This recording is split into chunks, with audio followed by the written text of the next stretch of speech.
मैं बनूंगा। फिर आप 12वीं में आ जाओगे, कॉलेज में आ जाओगे, तब आपका लक्ष्य बदल जाएगा। फिर आप व्यापार करोगे, तब आपका लक्ष्य बदल जाएगा। और जिस दिन आपके ऊपर जिम्मेदारी आ जाएगी, आपकी शादी हो जाएगी, सगाई हो जाएगी, बच्चे हो जाएंगे, आप बिजनेस करोगे, व्यापार करोगे, कारोबार करोगे, तब भी आपके जीवन का लक्ष्य बदल जाएगा। लेकिन अभी आपको केवल पढ़ाई में ध्यान देना है। अभी क्या करना है? पढ़ाई में ध्यान देना है। अभी मैं आपको पूछता हूं कि स्कूल का जो टाइम है 8 घंटे, 10 घंटे, 12 घंटे, जो भी टाइम है, ठीक है। स्कूल में तो आप पढ़ते हो, पूरा का पूरा पढ़ाई में ध्यान देते हो।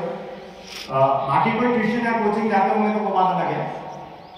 स्कूल टाइम को छोड़कर आप कितने टाइम पढ़ते हो?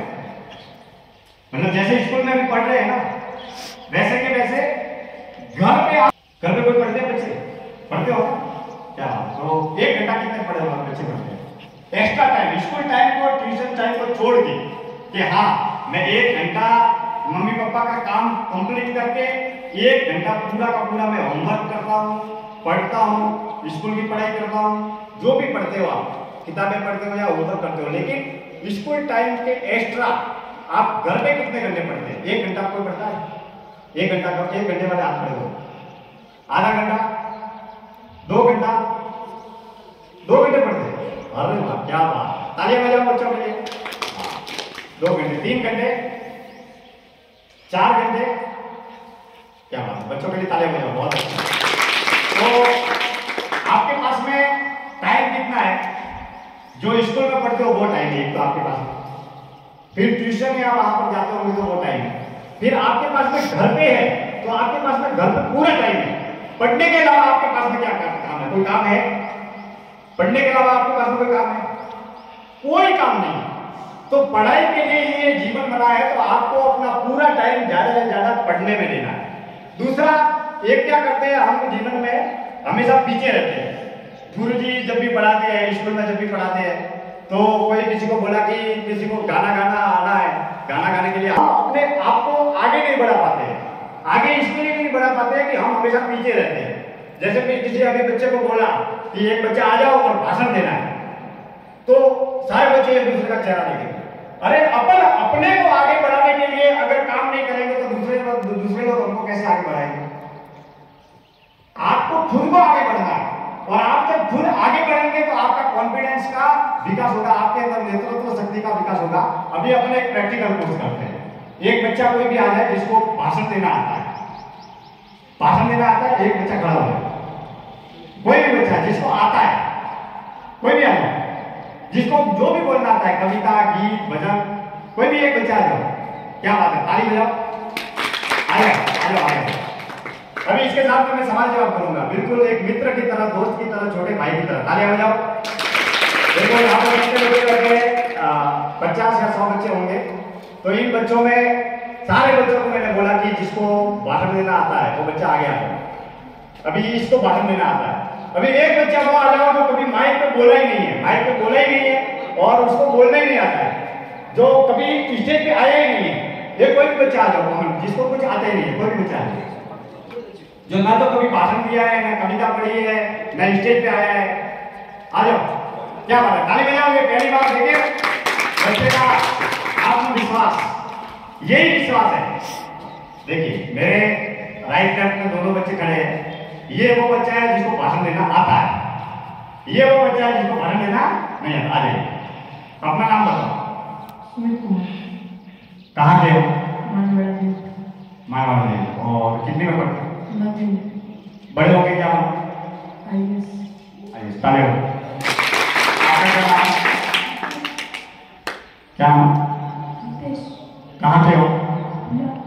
भोला के। क्या कितने में पढ़ते? बड़े हो गए क्या बनो? सोचा बिल्कुल, तालियां बजाइए। अभी डिसाइड नहीं किया है। तो 2 बच्चे मेरे सामने, ठीक है, आपको सीखने को मिलेगा। ये हमारे छोटे भाई है, इनको कुछ बोलना नहीं आता है, माइक पे कभी आए नहीं है, स्टेज पे कभी बोले नहीं है, माइक पे कभी हाथ में पकड़ा नहीं है, भाषण देना भी नहीं आता। इनके लिए भी तालियां बजाओ। ये है जिनको अनुभव है, मैं माइक पे बोल सकता हूँ, भाषण भी दे सकता हूँ, 2 मिनट, 10 मिनट, 5 मिनट, इनको भी सुनेंगे और इनको भी सुनेंगे, ठीक है। इसके बाद में बोलने में प्रॉब्लम कहाँ आती है उसके बारे में हम समस्या का समाधान करेंगे। बोलिए, आप जो भी बोलना चाहते हैं, 2 मिनट, 3 मिनट, जो भी बोलना चाहता है। आपको कविता आती है, भाषण आता है, बोलिए। बिल्कुल आत्मविश्वास के साथ बोलिए। तालियां बजाइए। जो भी आपके मन में 4 मिनट बिना भी बोल पाए और जो भी आता है बड़े आत्मविश्वास के साथ, ठीक है, बोलिए।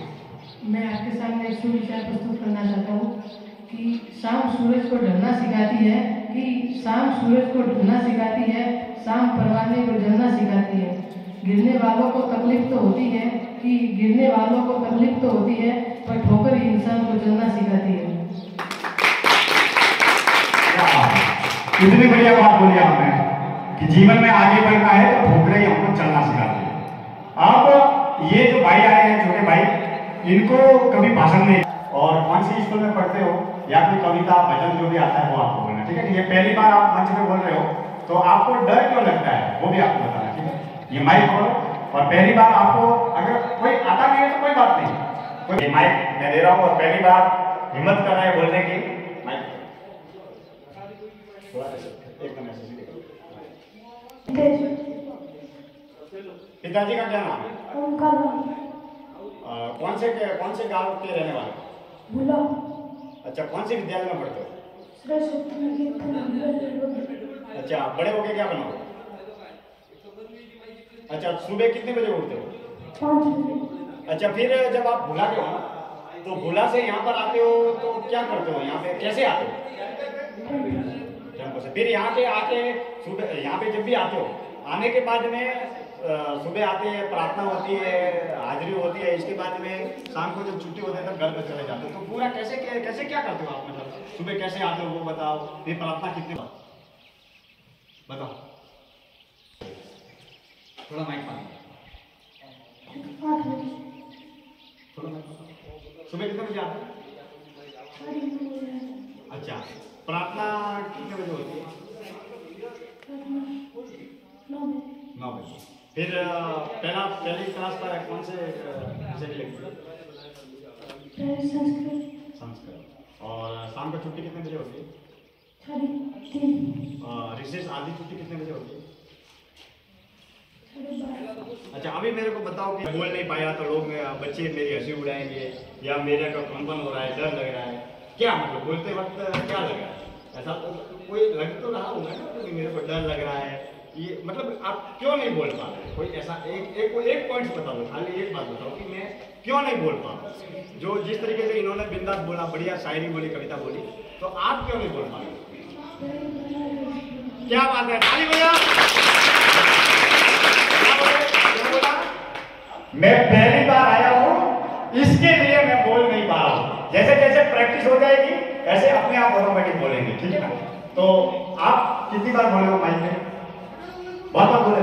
तो ये देखिए, आप अगर प्रैक्टिस करेंगे तो सीख जाएंगे, जितनी प्रैक्टिस करेंगे उतनी सीखेंगे। इन्होंने पहली बार आए इसके लिए नहीं बोल पा रहे, लेकिन ये क्या है कि ये जो है वो हमेशा बोलते हैं, इसके लिए बोल पाते हैं। तो आपको भी हर रोज प्रैक्टिस करनी है, बोलने की प्रैक्टिस करनी है, खेलने की प्रैक्टिस करनी है, चित्रकला की प्रैक्टिस करनी है। जिस चीज में हम प्रैक्टिस करते हैं वो ऑटोमेटिकली हम सीख जाते हैं। तो बच्चे के लिए तारीफ है, बहुत अभी तो पहली बार कहाँ पर बोला था आपने? तो आप जब बोलते हो तो आपको डर नहीं लगता? इतने बच्चे बैठे हैं, हंसी उड़ाएंगे, बोल नहीं पाया, डरने लगूंगा, कंपन होगा, ऐसा कोई डर नहीं लगता? पहली बार डर लगा था, फिर आदत हो गई। हाँ, पहली बार डर लगा था, फिर आदत लग गई। तो आप इतना अच्छा बोलते हो, तो बच्चों को अगर बोलना सीखना है माइक पे आके, तो क्या सिखाओगे इनसे सीखना? हिम्मत करनी पड़ेगी बोलना। हाँ, ताली बजाओ। क्या हिम्मत करनी पड़ेगी। हिम्मत करेंगे तो हम जरूर बोलना सीख जाएंगे। बैठिए में आगे बढ़ना है और ज्यादा से ज्यादा मोबाइल का कम से कम इस्तेमाल करना है और हर रोज पढ़ना है। हर रोज पढ़ाई में ध्यान देना। अभी आपको कुछ नहीं सोचना है बड़े होके क्या बनेंगे, वो बड़े होके बनेंगे, बड़े होंगे तब बनेंगे। अभी आपको क्या करना है, केवल पढ़ने में ध्यान देना है और पूरी के पूरे जितने भी हिंदी, हिस्ट्री, पॉलिटिकल या जितने भी आपके जो भी सब्जेक्ट है उसके ऊपर पूरा का पूरा फोकस करना है। और जब भी आप पढ़ने बैठे तो पढ़ते वक्त क्या होता है, बहुत सारे विचार आते हैं। किताब खोल के बैठा तो दोस्त के विचार आ रहे हैं, वो विचार आ रहे हैं। अच्छा, पढ़ते वक्त कई बार घर पे होते हैं तो बहुत सारे डिस्टर्ब भी होते हैं। मम्मी बोलते हैं ये काम करो, पापा बोलता है ये काम करो, भाई बोलता है ये काम करो। तो पढ़ते वक्त आपको पूरा पढ़ने में ध्यान देना है। जो भी पढ़ेंगे और जो भी किताब का जो सिलेबस है, जितने भी किताबें हैं, और दूसरा जो अपने हैंडराइटिंग है आप लिखते हैं पेन से लिखा है, तो अपने हैंडराइटिंग जो है वो सबसे ज्यादा सुधारने का काम करना है। जितना आप लिखते वक्त, बहुत सारे बच्चे ऐसे होंगे जिनके बहुत खराब हैंडराइटिंग है, और बहुत सारे बच्चे ऐसे हैं जो लिखते हैं तो ऐसा लगता है जैसे एकदम मोदी जैसा लिखा है, मतलब देख के इतना अच्छा लगता है जैसे बहुत अच्छा लिखा है। तो लिखते वक्त क्या करना है कि सबसे ज्यादा धीरे धीरे लिखना है। धीरे धीरे जितना ज्यादा लिखेंगे उतना बहुत अच्छा लिख पाएंगे। तो आपको पूरा का पूरा पढ़ाई में फोकस करना है, और दूसरा ज्यादा जितना पढ़ाई में ध्यान देंगे उतना ही हम हमारे जीवन में आगे बढ़ पाएंगे। तो आज के इस सत्र को हम यहीं पे समाप्त करते हैं, और आपका सबका खूब खूब आभार। जीवन में आप हमेशा आगे बढ़ते रहे, सफल बने, सुखी बने, और अपनी जो आने वाली परीक्षा है उसकी पूरी पूरी तैयारी करना है। कितने बच्चे मोबाइल चलाते हैं, हाथ खड़े करो। अच्छा, कितने बच्चों के पास में अपना पर्सनल मोबाइल है? क्या कुछ भी आपको नहीं चलाना है। जब बड़े बनेंगे तब बिजनेस करेंगे, धंधा करेंगे, कारोबार करेंगे, तब चलाएंगे। अभी आपको क्या करना है? पढ़ने में ध्यान देना है। एक बच्चा खड़ा हो जाए तो मेरे को बताओ कि ये पढ़ाई में करता हूं तो बहुत सबसे ज्यादा चीज मेरे को डिस्टर्ब करती है। एक बच्चा खड़ा होकर बताओ कि मैं पढ़ाई करता हूं तो मेरा मन नहीं लगता है, मेरा ध्यान भटक जाता है, घर पे डिस्टर्ब होता है। ऐसा कोई बच्चा बता सकता है कि मेरे को पढ़ाई में डिस्टर्ब होता है? बताओ, कोई भी खड़ा हो जाए मेरे को पढ़ाई करते वक्त, जैसे घर में पढ़ना है, स्कूल में पढ़ना है, जब भी मैं पढ़ता हूँ तब आप बताओ। हाँ, मैं आपको पढ़ते हूँ। आप जब भी पढ़ते हो, घर में पढ़ते हो, स्कूल में? अच्छा, रात को जब भी पढ़ते हो, ताली बजाओ। हाँ बिल्कुल, क्या होता है? रात को पढ़ते हैं तो नींद आती है। बिल्कुल, बच्चा जब भी पढ़ता है तो क्या करता है? नींद आती है। तो जितनी नींद जरूरी है उतनी तो नींद हमको करनी है, 7 घंटे 8 घंटे जो भी नींद करनी है। लेकिन नींद जब भी आती है तो कम से कम आपके मुंह धो लो, या फिर थोड़ा चलना घूमना कर लो, उसके बाद में वापस पढ़ने लो। क्योंकि हम पढ़ेंगे तो नींद तो सबसे बड़ी समस्या है। तो नींद इतनी ही करनी है जितनी जरूरत है, न तो जरूरत से ज्यादा नींद करनी है और न ही बिल्कुल कम नींद करनी है। बिल्कुल कम नींद करेंगे तो पढ़ पाएंगे। अगर सारी रात सोए ही नहीं है और बाद में यहाँ पे आके पढ़ना है तो पढ़ पाएंगे? नहीं पढ़ पाएंगे। तो जितनी नींद जरूरी है उतनी नींद तो करनी है, लेकिन उसके अलावा हमको पढ़ना है। थोड़ी बहुत कसरत कर लो, चलना घूमना कर लो, इसके बाद में वापस पढ़ने लो। जैसे पढ़ रहे हैं और पढ़ते वक्त किताब सामने रखी है और पढ़ते वक्त हमको नींद आ गई, सो गए, और 2-3 मिनट में वापस जगे तो उठ जाओ, उठ के मुंह धो लो, या वापस थोड़े बहुत चलना फिरना घूमना कर लो। 2 मिनट 10 मिनट में आपकी नींद भाग जाएगी, वापस पढ़ लो। तो ये धीरे धीरे जब आप प्रैक्टिस करोगे तो हो जाएगा। और हो सकता है आपने नींद ही पूरी नहीं की तो वो भी हो सकता है, लेकिन जितनी जरूरी है उतनी नींद लेना ही जरूरी है। क्योंकि नींद लेना भी हमारे स्वास्थ्य के लिए, शरीर के लिए, और मन के लिए, तन के लिए और जीवन के लिए बहुत जरूरी है। इस सवाल को पूछने के लिए बच्चे के लिए तालियां बजाएं।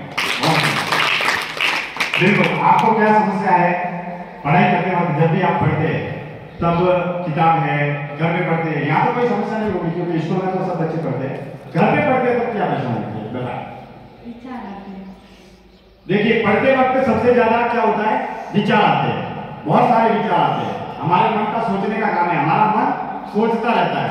लेकिन धीरे धीरे जब आप पढ़ते वक्त किसी भी चीज पे फोकस करेंगे, अभी जैसे मान लीजिए किसी टॉकिंग में गए, और टॉकिंग में गए आप, फिल्म चल रही है, कोई सीरियल चल रहा है, और सीरियल चल रहा है घर पे, और उसको हम देख रहे हैं, उस समय कोई विचार आते हैं? नहीं आते। और आपका जो कोई फेवरेट गेम है, जैसे किसी का गेम होता है क्रिकेट खेलना, और क्रिकेट जब भी खेलते हैं तो कोई विचार आते हैं? क्योंकि उसमें क्या है? हमारा इंटरेस्ट है। जिस काम में हमारा इंटरेस्ट होता है, उत्साह होता है, जितनी जिज्ञासा होती है, उस काम को करते वक्त कोई विचार आते हैं? नहीं आते हैं। तो आपके अगर पढ़ने में विचार आते हैं तो आपको पढ़ाई के प्रति उत्साह पैदा करना है, जागरूकता पैदा करने के लिए कि मैं पढ़ूंगा, मैं पढ़ूंगी तो आगे बढ़ूंगा, मैं अपने जीवन के सपनों को सच कर पाऊंगी, मैं जीवन को और ज्यादा ऊंचाइयों पर लेकर जाऊंगा। तो पढ़ने में जितना आपका उत्साह होगा उतना आप अपने जीवन में आगे बढ़ पाएंगे। और दूसरा, योग नहीं करें, प्राणायाम करें, ध्यान करें। जितना आप ध्यान को करेंगे, प्राणायाम को करेंगे, उतना ही अपने जीवन में आगे बढ़ पाएंगे। अभी जैसे मान लीजिए हम यहाँ पर बैठे हैं, अभी मैं एक छोटा सा प्रयोग और आपको बताता हूँ। क्या सोचना बंद किया जा सकता है? ये दरवाजा है, दरवाजे के अंदर नहीं जाना तो क्या करो? दरवाजा बंद कर दो, कोई जाएगा अंदर? अच्छा, वहां पे गेट है, वो दरवाजा अगर बंद कर लिया तो कोई जाएगा, आएगा अंदर? न तो अंदर जाएंगे न बाहर जा पाएंगे। अच्छा, मेरे को यहाँ से यहाँ पर जाना है तो मैं यहाँ से यहाँ पर आ गया, फिर यहाँ से यहाँ पर जाना तो मैं यहाँ से यहाँ पर आ गया। अभी मैंने सोच लिया कि मेरे को वहां पे नहीं जाना, नहीं जाना, यही खड़ा, ठीक है, आप बैठो। फिर अभी ऐसे खड़े, ऐसे एकदम सीधे बैठो, सीधे बैठो, एकदम सीधे, एकदम स्ट्रेट, मतलब रीढ़ के बिल्कुल सीधी और हाथ एकदम सामने। अभी 2 मिनट एक प्रयोग करेंगे।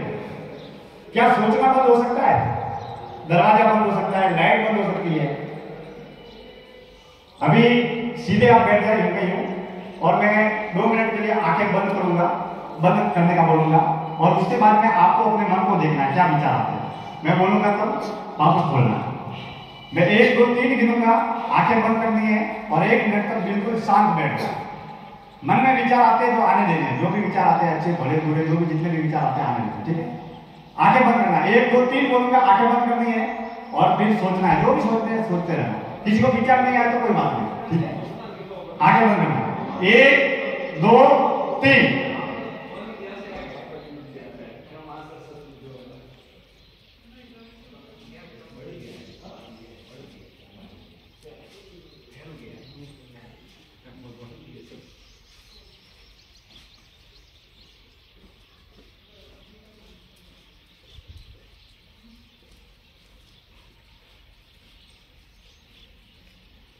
अभी अपनी आंखें खोलो। अच्छा, आंखें बंद करते वक्त कैसा लगा? एकदम जैसे अपार आनंद आनंद हो रहा है ना, बहुत अच्छा लगा। तो जब भी आंखें बंद की और आप ऐसे बैठ गए, तब किसी के सोचना बंद हुआ, किसी के मन में विचार आने बंद हुए? ऐसा कोई बच्चा है जिसको विचार नहीं आए? ऐसा कोई बच्चा है? मन में विचार तो आए नहीं होंगे, क्योंकि विचार तो हमेशा हमारे जीवन में आते रहते हैं। तो पढ़ते वक्त भी अगर ज्यादा विचार आते हैं ना, जब भी आपके हाथ में किताब है और पढ़ते वक्त ज्यादा विचार आ रहे हैं, तो थोड़ी देर ऐसे शांत बैठना, शांत बैठ के आंखें बंद कर दें और आंखें बंद करके ऐसे थोड़ी देर बैठ 2 मिनट 5 मिनट 2 मिनट 5 मिनट ऐसे बैठेंगे, फिर वापस आपका पढ़ने में ध्यान देना है। तो इस तरीके से आपके विचार भी कम हो जाएंगे। और दूसरा, आपका अपने काम के प्रति उत्साह पैदा करना है। अगर आपको पढ़ने में मन नहीं है तो भी पढ़ना तो है ही, पढ़ने में मन नहीं है, बिल्कुल पढ़ने में मन नहीं है, फिर भी पढ़ना तो है ना, तो फिर क्यों ना हम मन लगा के पढ़ें। तो आप अपने जीवन में खूब आगे बढ़े। आप सभी को शुभकामनाएं। आज के इस सत्र में आप सभी बच्चों से मुलाकात हुई, आपके उज्जवल भविष्य की शुभकामनाएं। और अभी आप पूरा का पूरा पढ़ने में फोकस करें और अपने जीवन में आगे बढ़े, अपने माता पिता के सपनों को सच करें। आज के इस सत्र को हम यही समाप्त करते हैं और आप सभी बच्चों से रूबरू होने का अवसर मिला, आपसे बातचीत करने का मौका मिला और जीवन में जो 2 3 4 सूत्र बताए कि माइक पे बोलने की कला, कविताएं लिखने की कला, भाषण देने की कला, जैसे हमारे एक छोटा सा प्रयोग भी करवाया कि विचार बहुत आते हैं, तो विचार तो आएंगे ही, मन में सोचने का प्रक्रिया हमेशा जारी रहती है। लेकिन अगर आपका अपने काम के प्रति उत्साह है तो फिर विचार नहीं आएंगे। दूसरा, आपको पढ़ाई के प्रति डिस्टर्ब नहीं होना है। हम घर में रहते हैं तो मम्मी बोलती है झाड़ू कर निकालना है, पोछा करना है, पप्पा ने बोला कि जा किराने का सामान लेके आ जा, तो घर का काम तो करना ही है। लेकिन घर का काम करते करते जो एक्स्ट्रा टाइम है उसमें अपन को एक्स्ट्रा स्किल को डेवलप करना है। खेलने की कला, कविता लिखने की कला, भाषण देने की कला, भजन गाने की कला, और उसके अलावा जितना भी टाइम बचता है उसको पूरा का पूरा पढ़ने में लगाओगे। क्या करोगे? पढ़ने में लगाओगे। कितने बच्चे पूरा का पूरा टाइम, अपना जो टाइम मैनेजमेंट है, जितना 24 घंटे है, कोई अमीर आदमी है उसको भी 24 घंटे मिले, कोई गरीब आदमी है उसको भी 24 घंटे मिले, तो पूरा का पूरा टाइम आपको पढ़ने में लेना है। कितने बच्चे पूरा का पूरा फोकस, पूरा का पूरा टाइम एनर्जी पढ़ने में लगेंगे? हाथ खड़े करो। जो बच्चे आज से पूरा पढ़ने में ध्यान देते हैं, जो पढ़ने में ध्यान देंगे वो हाथ खड़े करो। पूरा का पूरा टाइम पढ़ने में ध्यान देना है, पूरा, तो डू नॉट डिस्टर्ब, ठीक है। तो आज तो आपके इस सत्र में आपको यही संकल्प लेना है कि आज हमारी जो उम्र है, पढ़ने की उम्र है, पढ़ने में ध्यान देंगे। बिल्कुल, बहुत बहुत धन्यवाद। आज के इस सत्र का मैं समापन करता हूँ। हमारे अरविंद जी त्यागी सर और मैडम, आपका खूब खूब आभार। विद्यालय परिवार का भी खूब खूब आभार। और संयोग से आप सभी से मुलाकात करने का अवसर मिला और आप सबके उज्जवल भविष्य की शुभकामनाएं व्यक्त करता हूँ। बहुत बहुत धन्यवाद। Thank you.